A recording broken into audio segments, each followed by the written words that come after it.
আসলে ছোটবেলা যার বাবা নেই না তাকে ছোট থেকে যার বাবা ছোটবেলায় মারা যায় সেই সব বাচ্চাদের অনেক লাঞ্ছিত অপমান লাথি ঝাঁটা খেয়ে বড় হতে হয়।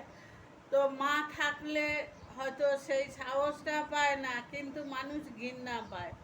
তা আমার তো জন্মের পরেই বাবা মারা গেছে, তা আমি লোকের লাথি খেতে খেতেই বড় হয়েছি। জ্ঞান হওয়ার পর থেকে আমি এই কাজ করছি যে মায়ের কষ্ট দূর করব।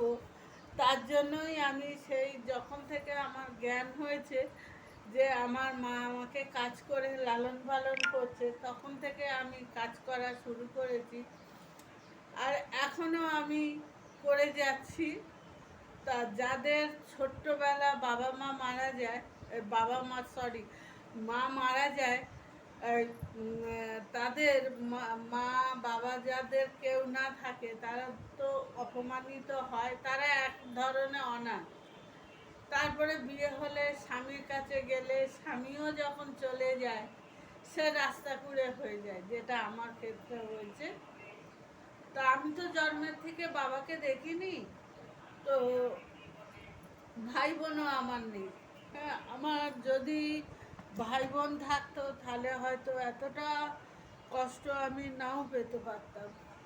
জানি না, নেই বলে হয়তো ভাবছি, থাকলে হয়তো ভাবতাম না। তো মা অনেক কষ্ট করেছে বাবা মারা যাওয়ার পরে। সবাই কিন্তু আমি কিন্তু অনেক বড় হয়ে অনেক কষ্ট করে লোকে খেতে দিত না। নিজের মামার বাড়ি মা রেখে কাজে যেত, মামারা খেতে দিত না। তাই যার ছোটবেলা বাবা মরে যায়, যার বাবা থাকে না, তার অনেক লাঞ্ছিত অপমান গঞ্জনা শুনতে হয়। তারপরে আমি যখন আস্তে আস্তে একটু বড় হয়েছি, যাই হোক একটু লেখাপড়া হয়তো শিখেছি, কিন্তু যখন আমার বিয়ে হয়েছে আমার হাজব্যান্ডই খুবই ভালো ছিল, শ্বশুরবাড়িও বড় লোক, খুবই বড় লোক। কিন্তু আমার হাজব্যান্ডের যেহেতু বাড়ি টাড়ি নেই, ভাড়া বাড়িতে থাকে, তারা তাকে পছন্দ করতো না।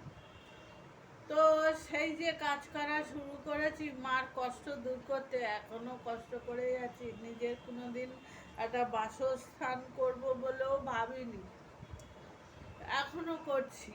কোনো সময় মানুষ এখনও আমাকে অপমান করে। তার জন্য আমি ভাবি যে মানুষ যখন সত্যি পয়সা না থাকলে মানুষ এরকমই করে হয়তো। তা আমি ওই ব্যায়াম করাই ব্যায়াম করলে শরীর ভালো থাকে। নিজের শরীরটা তো ভালো রেখেছি, থাকে।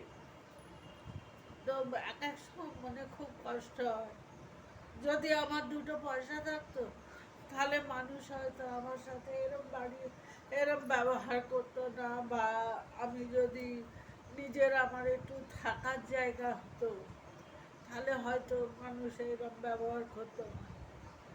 খুবই কষ্ট পাই, যাকে অনেক কষ্টের কথা বলে ফেললাম ঘটনা। আমি ছোটোর থেকে খুবই কষ্ট করছি, কেউ একজন স্বজন পাইনি যে পাশে এসে দাঁড়িয়ে বলছে যে না হেল্প করছে। কিন্তু আত্মীয় প্রচুর, যখন থেকে টাকা থাকবে না তখন সব আত্মীয়রা আসবে, সবাই ভালোবাসবে। যখন টাকা না থাকবে কেউ আসে না। তা যাই হোক, প্রিয় ভাই বোনেরা, তোমাদেরকে পেয়ে আমি অনেক ভালো আছি, অনেক ভালো আছি, অনেক মানে মনটাকে অনেকটা, যে আমার মিষ্টি মিষ্টি ভাই বোনেরা আছে, সবাই ভালো থেকো। Good afternoon.